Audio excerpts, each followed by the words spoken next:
காங்கிரஸ்லேருந்து நண்பர் வந்துட்டார். கிறிஸ் சோடங்கர் அண்ணா அறிவாலயம் போன பிறகு தான் மேடை ஏறுவேன்னு உறுதியாக நின்னார். ஸோ தாவேகா நண்பர்களுக்கு நன்றியும் வாழ்த்துக்களும் சொல்லுங்க. ஏன்னா அவங்களால தான் உங்களுக்கு இந்த நம்பர் சாத்தியமாக இருக்கு இல்லையா? அவங்கள காட்டி தான் பேரம் பேசி இவ்வளோ நம்பர் வாங்கியிருக்கிறீங்க. வாட் எவர் நம்பர்ஸ் இல்லையா? நன்றி சொல்லுங்கள். அது நன்றி சொல்கிறதுல தவறு ஒன்றும் கிடையாது. ஆனால் நீங்கள் சொல்கிற காரணத்துக்காக நன்றி சொல்கிறேன். இல்லைன்னு சொல்லுங்கள், நான் திருத்திக்கிறேன். இல்லை அதெல்லாம் கிடையாது. உதவினாங்களா இல்லையா உங்களுக்கு ஏதோ வகையில்? அவங்க எல்லாம் வந்து ரொம்ப மிக தவறான கண்டிக்கத்தக்க ஒரு கிராண்ட் ஓல்டு பார்ட்டிக்கு இது வந்து பெரிய இவ்வளோ செல்லமான கண்டிப்பாக நான் பார்த்ததே இல்லை. காங்கிரஸ் என்பதே ஒரு அகிம்சை வழி கட்சி. அதனால் நான் நீங்கள் சொல்கிற விஷயத்த கூட, ஏன்னா இப்போ எங்களுக்கு நடந்துகிட்டு இருக்கிறது நல்ல விஷயம் இல்லையா? நாங்கள் என்ன எதிர்பார்த்தோமோ, திமுகவுடனான கூட்டணி என்பது சுமூகமாக இருக்க வேண்டும் என்பது வந்து எங்களுடைய பெரிய எதிர்பார்ப்பு. பனையூரை காட்டி காட்டி தானே நமக்கு இது சாத்தியமாச்சு. அதே நேரம் இதில் வந்து தாவேக்காவோடு கூட்டணி செல்ல வேண்டும் என்ற எண்ணம் இருப்பவர்களும் இருந்தார்கள் என்பது உண்மை. ஜனநாயகம் மிகுந்த கட்சி என்பதனால் அவர்களையும் டெல்லிக்கு அழைத்து தேசிய தலைமை, அவர்கள ராகுல் காந்தி ஒருவர் இல்லையா? நான் சொல்கிறது தமிழ்நாட்டில், நான் அகில இந்திய அளவில் கேட்குறேன். கிடையாது. அது தலைவர்கள் வந்து முடிவை மட்டும்தான் சொல்லுவாங்களே தவிர, அப்படியே ஒரு கால் இருந்தாலும் அது எனக்கு தெரிய வாய்ப்பு இல்லை இல்லையா? உங்கள் மனசாட்சிக்கு தெரியும், விட்டுலாம். இல்லை கிடையாது. அதனால் வந்து இல்லை இன்னைக்கு இல்லை இப்படி வச்சுக்கலாமா? சோனியா காந்தி இந்த கூட்டணியை விரும்பினார். இல்லை இது அதாவது இன்றைக்கி பூரா இன்றைக்கி ஒரு 2-3 யூடியூப் இன்டர்வியூஸ் கொடுத்தேன். 3 இன்டர்வியூஸ் கொடுத்தேன் இன்றைக்கி. நான் சொன்னேன், நான் இந்த மாதிரி நோன்பு வச்சுருக்கிறேங்க, இன்றைக்கி நான் ஒரு இஸ்லாமியன், கடவுளுக்கு பயன் சொல்கிறேன், நீங்கள் சொல்கிறது இப்போ தான் புதுசாக கேட்குறேன்னு. அதே தான் உங்களுக்கும் பதிலாக சொல்லுவேன். எனக்கு இது புதுசாக இருக்குது. என்னமோ திடீர்னு சோனியா காந்திங்கிறாங்க, திடீர்னு ராகுல் காந்திக்கு தெரியுங்கிறாங்க, திடீர்னு இது வந்து நான் சொல்லிட்டேன், இதுக்கு மேலே என்கிட்ட பதில் இல்லை. நான் வந்து எனக்கு தெரிந்த வரையில் as far as my knowledge is concerned, இது வந்து வதந்தி புரளி. எனக்கு ஏன்னா until or unless நான் நேரடியாக இப்படி நீங்கள் சொல்கிற மாதிரி ஒரு செய்தியை கேள்விப்படாத வரைக்கும், இந்த கட்சி என்பது ஒரு சித்தாந்தத்தின் அடிப்படையில், கோட்பாட்டின் அடிப்படையில் நாங்கள் எங்களுடைய கருத்தை வந்து தொடர்ந்து பார்த்தீங்கன்னா எல்லாரும் சொல்கிறதாங்க சித்தாந்தம், கோட்பாடு, கொள்கை,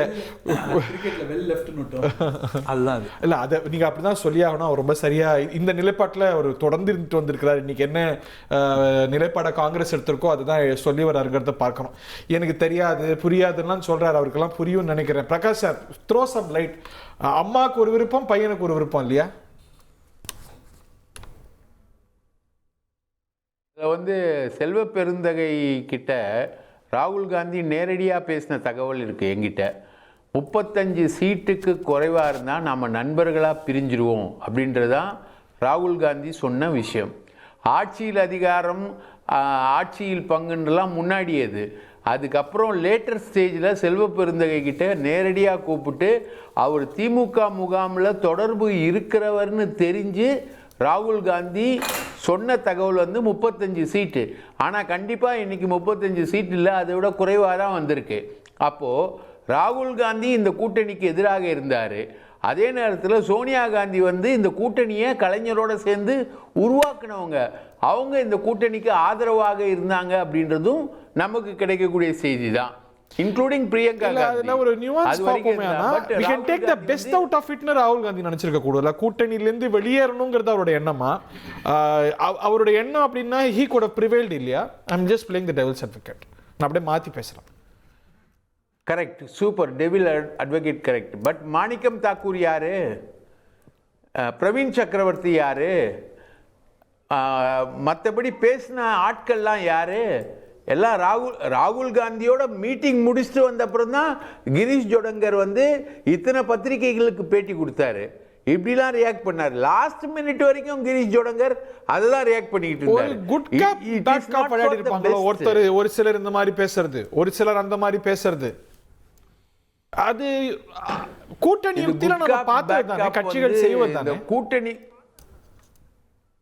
கட்சிகள் செய்வது தான். ஆனால் குட் காப் பேட் காப் வந்து இந்த மாதிரி ஒரு 4 எலெக்ஷனாக இருக்கக்கூடிய இடத்துல பிஜேபியை தோக்கடிக்கணும் அப்படின்ற ஒரு கொள்கை பெரிய அளவுக்கு நிலவில் நிற்கக்கூடிய ஒரு கூட்டணி கிட்ட குட் காப் பேட் காப் விளையாட வேணாம. ஒரு முக்கியமான பாயிண்ட் சொன்னாரு.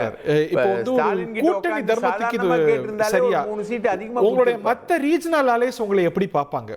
ஒரு ட்ரஸ்ட்வர்த்தி அலையா பார்ப்பாங்களா? ஏன்னா இன்னைக்கு உங்களுக்கு முக்கியமான நேரத்துல திமுக துணை நின்று இருக்கிறது. அவர்கள்ட்ட ஹார்ட் பார்கெனிங் செய்வீர்களே ஆனா என்னங்கிற கேள்வி எழுந்திருக்க.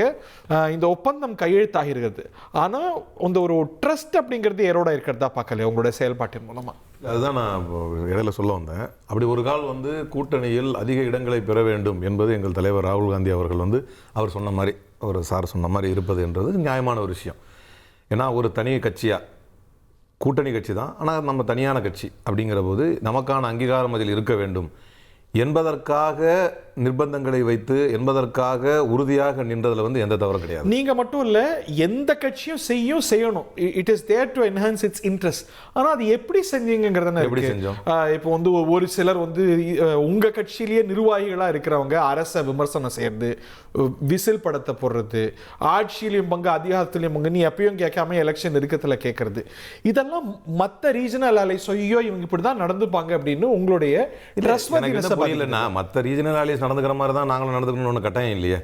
எனக்கு அதான் புரியல. ட்ரஸ்ட்வர்த்தினா மற்றவர்களை விட அதிகமாக தலைவர் ராகுல் காந்தி அவர்களுக்கும் நம்முடைய முதலமைச்சர் அவர்களுக்கும் இருக்கக்கூடிய ஒரு உறவு என்பது மற்ற ரீஜனல் அலையன்ஸுக்கு இருப்பதை விட ரொம்ப உறுதியாக பழைய மாதிரி இருக்காங்கிற கேள்வி இருக்கு. ராகுல் காந்தி ரெசிப்ரோகேட். அதாவது நான் என்ன சொல்றேன்னா, முதலமைச்சர் கடந்த நாடாளுமன்ற தேர்தலில் அவர் பக்கம் காங்கிரஸ் கிட்ட காட்டின குட்வில்ல இந்த முறை அவங்களுக்கான தேர்தலை நீங்க ரெசிப்ரோகேட், நீங்க என்ன திரும்ப அந்த குட்வில்ல காட்டினீங்களா, அதே மாதிரி நீங்க ரெசிப்ரோகேட் பண்ணீங்களா அப்படிங்கறதெல்லாம் கொஸ்டின் எங்க வரும் அப்படின்னா, நாங்கள் அதிக தொகுதியை கேட்டு உறுதியாக நின்றது மட்டும்தான் காரணமே தவிர நீங்க திரும்ப என்ன பண்றாங்க எல்லாரும் ஒரு தவறான விஷயத்தை சொல்றாங்க. உதாரணத்துக்கு தமிழ்நாட்டிலே மாநில தலைவராக இருக்கக்கூடிய எங்களுடைய தலைவர் செல்வ பெருந்தகை ஒரு காலமும் ஒருபோதும் இப்படி அப்படி எந்த பேச்சுமே எந்த காலத்திலுமே பேசல.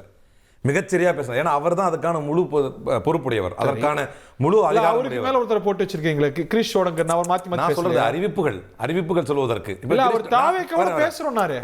அது கூட்டணி தர்மமா? நான் சொல்றேன் இருங்க. ஆனால் எப்பவுமே ஒரு தேசிய கட்சியில், ஏன்னா மற்ற மாநில கட்சிகளுக்கும் ஒரு தேசிய கட்சிகளுடைய வித்தியாசம் என்ன அப்படின்னா, தேசிய கட்சிகளில் அப்சர்வராகவும் இன்சார்ஜாகவும் வரக்கூடியவர்கள் வேறு மாநிலத்திலும் வரக்கூடியவர்களாக இருப்பார்கள். ஒரு தேசிய கட்சியில் பல்வேறு கட்ட தலைவர்கள் இருப்பாங்க இல்லையா, அவங்க எல்லாருமே அவங்களுடைய கருத்துக்களை பதிய வைப்பாங்க. அவ பதிய வைக்கும் போது இந்த ஸ்டேட்டுடைய உண்மையான நேச்சர் என்ன, இங்க இருக்கக்கூடிய உண்மையான தட்பவெட்பம் என்ன என்பதை முழுமையாக அவங்களுக்கு புரிஞ்சிருக்குமா எடுத்து நான் சொல்றது ஒரு வெறும் அப்ஜெக்டிவ் ஸ்டேட்மெண்ட். நாங்க தாவேகாவோடையும் பேசிட்டோம். ஒருவேளை திமுக பிஜேபியோட பேசினா உங்களுக்கு சரியா இருக்குமா? நீங்க அது கூட்டணி தர்ம மீறலா இருக்காதா? அது வந்து குளிர்ந்த நெருப்பு சாத்தியப்படாது. இங்க வந்து விஜயை பத்தி அந்த கேள்வி தவறானது. ஏன்னா விஜய் ஒரு பொருளாக எடுக்கப்பட்டார், விஜய் வந்து ஒரு அலையன்ஸ் பார்ட்னராக கருதப்படலாம் என்கின்ற நிலைக்கு வந்தார். அது உண்மை. அது ஏன் அப்படின்னா, அவர் தந்தை பெரியாரை, புரட்சியாளர் அம்பேத்கரை, பாஜகவுக்கு எதிரான தன்னுடைய சித்தாந்தத்தை உறுதிப்படுத்திய பிறகுதான் அவர் அந்த இடத்துக்கே வர்றார். ஒரு வாதத்துக்கு நீங்க எடுத்துக்கிறதா கூட நீங்க சொல்ற உதாரணம் வந்து அடிப்படையிலே கொள்கை அடிப்படையில் பிரிஞ்சு போன, கொள்கை அடிப்படையில் எதை எதிர்த்து ஏத்துக்கீங்களா? நீங்க உங்களோட துணை நிற்கிற திமுகவோடையும் பேசுறீங்க, திமுகவை தீய சக்தின்னு சொல்ற விஜயோட நீங்க ஒரு பேசவே இல்லைங்க. நீங்க திரும்ப பேசுறீங்க. கிரிஷ் சோடங்கர் சொல்றாருங்க. ஓ இந்தியன் எக்ஸ்பிரஸ் பேட்டியில என்னன்னு சொன்னாரு? அவங்களும் பேசிட்டு இருக்காங்க. அவங்க பேசுறாங்கன்னு சொன்னாரு சார். நீங்க பேசுறீங்க அப்புறம் எடுக்காம வித்தியாசம் இருக்கு. ஆஃப் கோர்ஸ் வித்தியாசம் இருக்கு. அவங்களும் என்ன அப்ரோச் பண்றாங்க. அது சீமான் பேசுவார் தனியா. நான் சொல்றதை கேளுங்க. எப்பவுமே தனியா தான் பேசுவாரு. தோக்கறதுக்காகவே ஒரு கட்சி நடத்துறவங்களுக்கு தகுதி இருக்கா இதெல்லாம் பேசுறதுக்கு? தோக்கறதுக்காகவே அரசியல் களத்தில் இருக்கக்கூடிய ஒரு தோத்தாங்குழி எல்லாம் பேசலாமா? கருத்து இருக்கலாமா? தனியா பேசுறது எங்களுடைய ரெப்ரசன்டேஷன் என்ன? நீங்க எல்லாம் பேசவே கூடாது. கருத்தே கிடையாது. முதல்ல இந்தியாவுல ரெப்ரசன்டேஷன் தோக்கறதுக்காகவே கட்சி பண்ண வேலைகளுக்கு நான் தோத்தா உங்களுக்கு என்னன்னு கேட்கக்கூடிய ஒருவர் என்ன? நீங்க நாங்க இதுக்கே நீங்க தமிழ்நாடு அடிப்படையில் எதுவுமே நியாயம் இல்லாம தமிழ்நாட்டுல இருந்து ஜெயிச்சிருக்கலாம், தனித்து நின்று ஜெயிச்சிருக்கலாம். நாங்க கொடுமையா இருக்கு. நீங்க ஒரு எம்எல்ஏ வாங்கிருங்களா? நான் வாங்குறோம் பாருங்க, இந்த முறை பாருங்க. அதே மாதிரி நாங்க எட்டு விழுக்காடுங்க. நீங்க சொல்லுங்க, நீங்க சொல்லுங்க. காங்கிரஸ் சொல்லுங்க. ஒரு எம்எல்ஏ ஜெயிங்க. இந்தியா பூரா ஜெயிச்சா அப்புறம் பேசலாம். இந்தியா நீங்க எம்எல்ஏ ஜெயிச்சா அப்புறம் கருத்து சொல்லுங்க. அப்படி ஒன்று கிடையாதுங்க. சட்டமன்ற அரசியல் என்பது பிரதிநிதித்துவம் இருக்கா? தகுதி இருக்கா? பேசுனாங்க. அரசியல் என்பது பிரதிநிதித்துவம் தகுதி இருக்கா? தாவே முடியுமா? பேசுனாங்க. சீமானுக்கு இல்ல 75 வயசு ஆயிடும் அடுத்த ஒரு எம்எல்ஏ வாங்குறதுக்கு. தத்தி இப்பதான் 8% வந்திருக்காரு. இவங்க அரசியல் தத்தி இப்பதான் 8% வந்திருக்காரு. கவலை வேணாங்க. நீங்க ஏங்க இப்ப தலையிட்டீங்க? உங்களுக்கு கவலை வேணாம் நாங்க பேசுறோம். நீங்க கேள்வி தட்டி தடுமாறி உங்களுக்கு கவலை வேணாம் நாங்க பேசுறப்ப. இந்த இந்தியாவை ஆண்டு இருக்கிறோம். இந்த தமிழ்நாட்டை ஆண்டு இருக்கிறோம். ஒரு தோத்தாங்கோலி கட்சி பிரதிநிதி வந்து பேசுறது எங்களுக்கு காமெடியா இருக்கு. ஒரு தோத்தாங்கோலி கட்சி ஒரு எம்எல்ஏ வாங்க முடியாத ஒரு தோத்தாங்கோலி கட்சி இப்பதான் தத்தி 8% ஒரு தோத்தாங்கோலி கட்சி. ஒரு தோத்தாங்கோலி கட்சி பேசுறது இது உலகம் இருக்கு. இது உலகம் தோத்தாங்கோலி கட்சி. நாங்க சீமானு 80 வயசு ஆயிடும் அடுத்த ஒரு எம்எல்ஏ வாங்குறதுக்கு. இது ஏங்க 1 இருந்தது 4 இருந்தது 6 7 இருந்தது 8 ஆச்சு. நீங்க எப்ப அது மும்முனை போது மும்முனை போட்டு உங்களுக்கு எப்ப நடிகர் வந்திருக்காரு? நீங்க ஒரு இயக்குனருக்கு ஏதாவது நடிகர் வந்திருக்காரு? 2016 காங்கிரஸோட சீரியஸ் பாலிடிக்ஸ் பேசிட்டு இருக்கோம். 2016 இருந்து காங்கிரஸோட எம்எல்ஏக்களை வைக்கக்கூடிய கட்சியை பேசுறதுக்கு கிடையாது. 2016 சீரியஸ் பாலிடிக்ஸ் காங்கிரஸோட ஓட்டுல இல்ல இந்த மாதிரி பிஜேபி உங்களை தேசிய அளவுல சொல்ல முடியாது. நாங்க ஜெயிக்கிற கட்சி நீங்க தோத்தாங்குழி கட்சி சொல்ல முடியும்ல. அது இல்ல அடிப்படை உங்க லாஜிக் தப்பு. நான் அதே போல உங்க லாஜிக் அடிப்படை டாக் ரெக்கார்ட் இருக்குல்ல, பேசுனங்களே டாக் ரெக்கார்ட் இருக்குல்ல, நாங்க ஆண்டு இருக்கோம். கடந்த 10 வருஷம் ஆண்டு இருக்கோம்ல, அது கூட கிடையாது. ஏங்க அவ்வளவு தொடர்ந்து எடுக்கறாங்க. எங்க தாவை பேசுறீங்களா? அவ்வளவு வீரங்க தானே நீங்க ஆண்டு ஜெயிக்க முடியுமா? ஏன் தாவை சட்டமன்றத்துக்கு வருவீங்களா? நான் வருவேன். Good news sir. உங்களுக்கு குட் நியூஸ். 28 தொகுதிகள் திமுக கூட்டணியில ஒதுக்கீடு. ஒரு மாநிலங்களவை சீட் உட்பட ஓகே செய்திகளை கொண்டு போவோம். தோத்தாங்குழி கட்சி செய்திகளை கொண்டு போவோம். 28 செய்திகள் கட்சி சார் தோத்தாங்குழி கட்சி